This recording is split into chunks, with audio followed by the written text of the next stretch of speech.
All right, we are back with another Thoughts from Coach Brendon episode.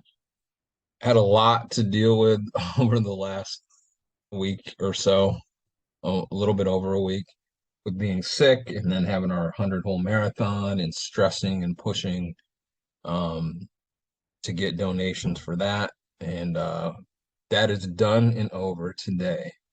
We finished our 100-hole marathon at Orange County National on the tooth course.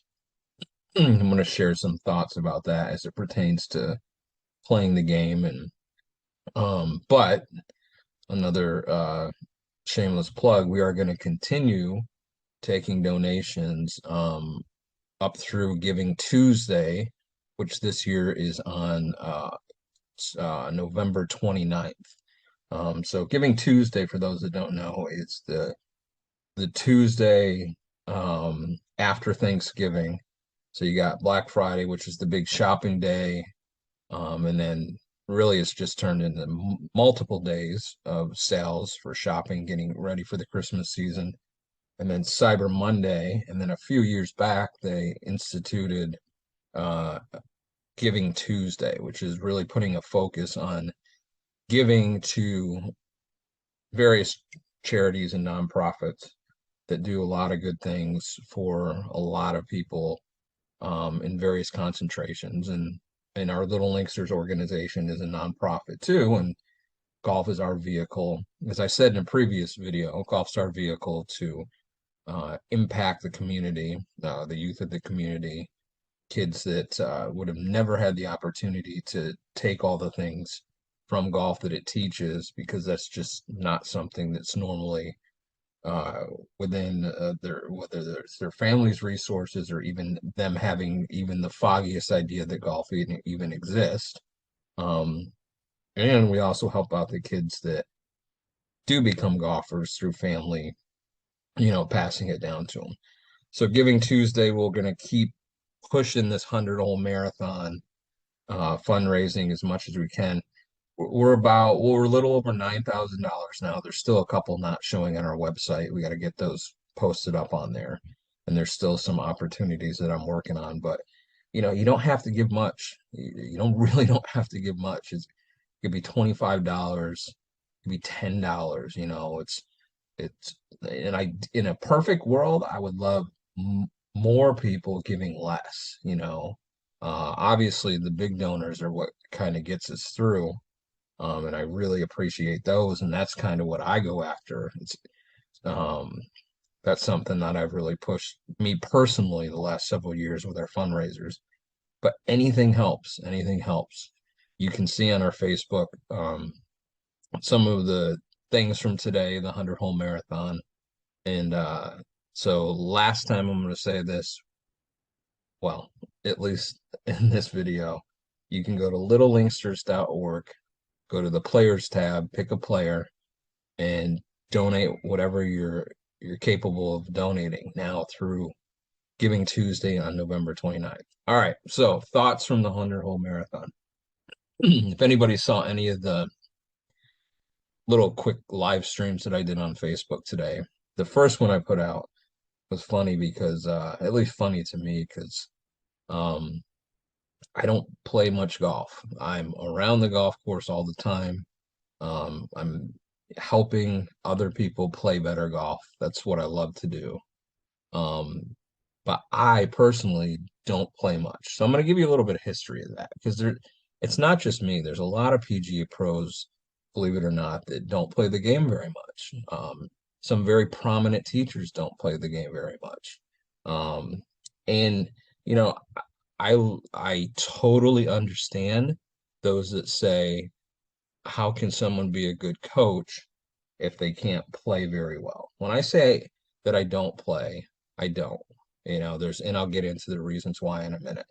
Um, but I am fully 100% confident that I have the ability to coach very well and have done so for many, many years. So while I feel there's a valid argument for some that may say, you have to play really well to be a good coach, I'll argue that all up and down. And you can take examples of tour pros that, dwindle down in their playing days and they go into teaching. And there's some that are great. There's some former tour pros that are great instructors, but sometimes, even those guys that play at a very high level, um, don't really have the ability to be the best coaches. Some do, but some don't. And there's so much more that goes into being a good coach beyond you being physically able to play exceptionally well.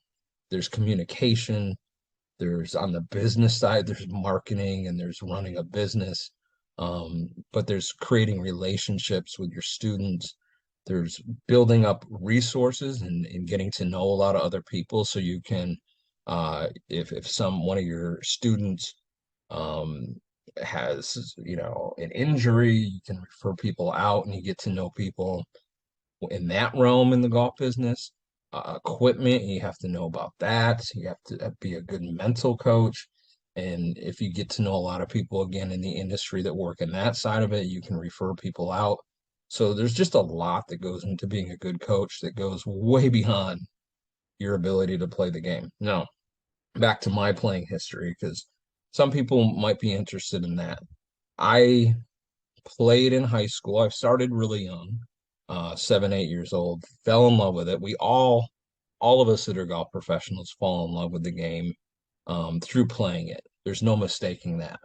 And as you work through, at least for me and many others that I know, as you work your way through the industry and get into the business and working, the playing part for some um, becomes less and less because there's more things to focus on with running your business and coaching and running a golf shop if you're doing that, running a club, budgeting, marketing, a whole bunch of stuff.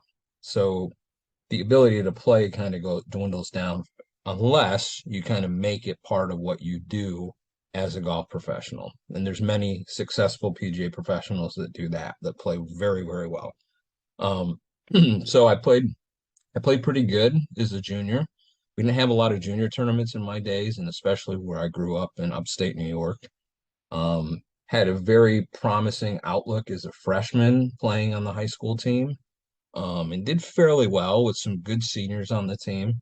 Um, but then I had some injuries. I had a hip injury my sophomore year, that sat me out my sophomore year, and actually the ball and socket and the hip slipped, and they had to put pins in there. And then I had to wait quite a while for the bones to set with the pins. And then when I was about to get released from that, or going into my junior year, I woke up one morning and couldn't walk. My right foot was just, and it was progressively coming on, but I just literally couldn't walk. Like my right foot was turned over and I had a lot of trouble walking. So my junior year, I didn't play, and that injury, fusing of bones in my foot, fallen arch, no arch, that actually is something today, still today at 47 years old, and this goes back 30 years now, or 32, 33 years, whatever the case is, my going into my junior year. That is really something that hurts me when I try to play golf now. I still love playing golf, but it hurts. So with that injury, we had two options. They said we could, I believe one was having surgery and somehow breaking the fusing of the bones and kind of reconstructing it. Giving me an arch, I believe, was part of that. I don't remember. It was such a long time ago. Or they put a cast on me, which is what happened. That's the decision we made, and they would let the bones do what they were going to do, and then I would wear a prosthesis in my shoe, which gave me a very high arch. And back then the arches were awful. They were god awful back then. Very hard, very uncomfortable. So like all teenagers, like my son is supposed to wear arches in his shoes. I didn't wear them, and I wear some now, but they're not to the level of what I was supposed to wear to help correct this as I was a teenager and moving up through adulthood. So shame on me a little bit for that. But what that injury has done over the years as I've gotten older it prevents me within the golf swing of I can get loaded up okay on the trail side. Um, but I've had a lot of compensation over the years in how I play because of that injury. So I've got some funkiness on my backswing, kind of get high. And there's some other things that I do that are compensation for not being able to move my body the way because of this injury that I'd be able to, that you should be able to make a good golf swing. So I have a very unique swing because of that. But the pain part, after I get tired, after playing several holes and I start to get tired, the ability to get loaded up is still pretty good. I can get loaded up. Um, but coming off that trail side and pushing off that right foot and turning into the left side and clearing the body, I have a lot of difficulty with that, with the shifting, um, the pressure, the pressure that you need as you load up on the right side and then kind of push off to that and get into and push into the ground and the left side as you rotate through. I have a lot of difficulty with that. So that pain is kind of the biggest thing that keeps me from that. And I'm out of shape. I mean, that's part of it too. Um, and I'm older. So a lot of that's just compounded. And that's the reason why I don't play golf very often. There's other things that it's done as I've gotten older where the things that I've created in my swing to play over the years, when I was younger, I'm not getting away with that stuff much anymore. Body rotation is still an issue. There are a lot of issues. So, anyways, to be a PGA professional, one of the things you must do is pass a PAT, the player ability test. And I tell the story all the time that I was on at the time what we called the PAT tour. Now it's a little bit different. You play 36 holes in one day, and there's a target score that you need to hit for that 36 hole total, and it's based on the course rating, slope rating, and it's whatever it comes out to, 77, 77 or 78, 78 or whatever. So back when I was doing it and I was on the PAT tours, I used to call it there the people that just kept taking the test and taking the test. I won't divulge how many times I took it, but I finally did pass it. Um, you had to pass it outright in order to get into the PGM program, which is the studying that you do. It's at home, working under a golf professional. It they give you I believe it's 2 years per each level. There's three levels, so it's a 6 year program. Some people go faster, some people go slower. It's different now than when I went through it. One of the things that's different now is there was a one target score of the 2 rounds of the 36 holes, that if you shot that, you could at least get into the PGM program and start doing your schooling, but you have to pass the PAT before you finish the whole program. Back in the day, that would have been great because I think it was my second PAT. I actually would have hit a target score and been able um, to start that. But I did pass, so I did have some ability to play. I played in college at the small SUNY school I went to, 2 year program in golf course operations. Played in college, had a decent senior year of high school after the two injuries that I mentioned before. And I think my lowest handicap might have been maybe somewhere between 3 and 5, something like that. And that was when I was playing a lot. A lot of people know you can have a decent handicap when you're not playing under pressure.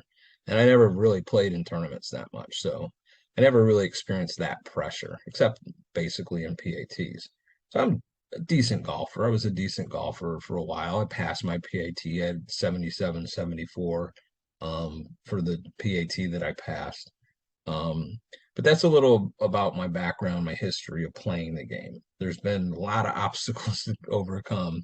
I still love playing the game, but that's why when I tell people that I don't play very much, that's the history of that. And again, I don't think I'm alone. I think there's quite a few PGA professionals that don't play that much and aren't the sharpest with their games, but can manage to hit the ball pretty good and demonstrate and teach, coach. So that's out there. So what I realized today in our 100 hole marathon and this pertains not just to me, it really pertains to any golfer. One of the things you need to be able to do to play good golf is be able to move your body correctly.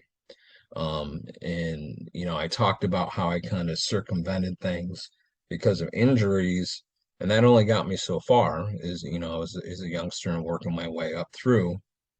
You still have to be able to move the body. One of the primary things you need to be able to do well in order to hit the ball well. And really, the thing that a lot of people chase is distance and hit the ball with some distance, is you need to be able to rotate your body. The golf swing is a rotational movement. Okay. It's not a lateral type thing. And a lot of times people get stuck in that lateral movement, and it's a side to side thing. And all that does when you get too much lateral is the center of your body kind of moves off the ball. And then that creates a lot of problems. So you really need to be able to rotate your hips, rotate your upper body, and there needs to be some separation between the two. So to expound on that a little bit more, as you're swinging back, getting loaded up, getting into your trail sides, starting the backswing, getting up to the top, you need to be able to rotate your hips roughly 45 degrees. There's a range, an acceptable range in there. But then the hips really don't move that much more. I see a lot of golfers that actually move the hips too much and kind of move it in tune with the upper body, with the shoulders and the upper body, and that's not good. That's not creating what we call separation. You need to have some separation between the lower body turn, which is that 45 degrees that I mentioned. There's a range again. Then the upper body needs to continue to coil, kind of get that idea, that back to the target, moving the shoulders, turning the shoulders.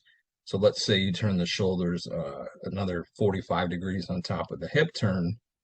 So 90 degrees, which a lot of people hear about that. And we're talking in generalities here.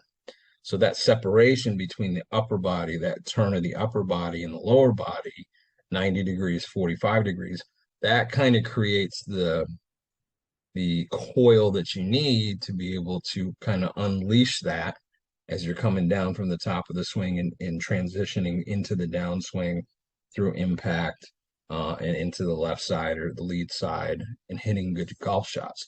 So if your body's not able to turn, you need to train your body how to turn. Okay. And this comes with physical movement. You have to there's a cardio side to all of this to be able to play good golf, to be able to do anything. There's cardiovascular, but the movement of the body is something you really need to pay attention to.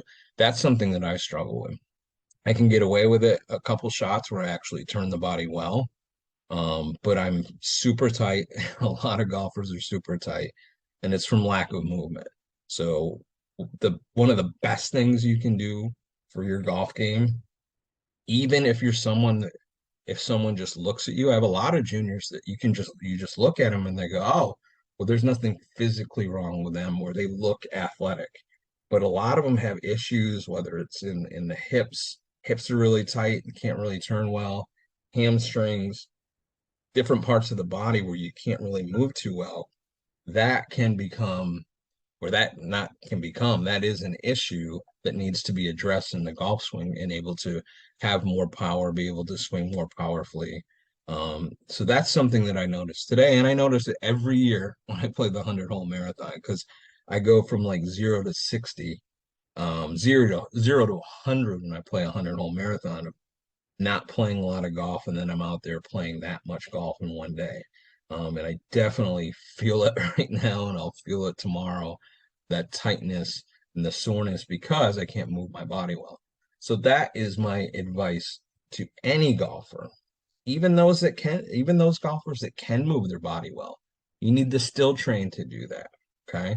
Because as you get older, that ability to do that slowly erodes away. So if you can do it now, fantastic, but keep working on being able to move your body properly in order to make an efficient and powerful golf swing. Okay. And for those of you that can't do that right now, get with someone, find a program, get with a sports fitness guy or girl that can get you moving your body right. Okay. There's stuff online I've seen. There's all kinds of programs out there that you can do to really start training your body to move correctly. So that's my advice after being very sore and playing 100 holes is get your body moving. Will I do it? I don't know. At 47 years old, I'd like to think that there's still some life in me where I could play for another 20, 25 years. But if I don't start moving my body, that's not going to be the case. So take that for what it is and how you will. And I'll see you next time on the next Thoughts from Coach Brendon.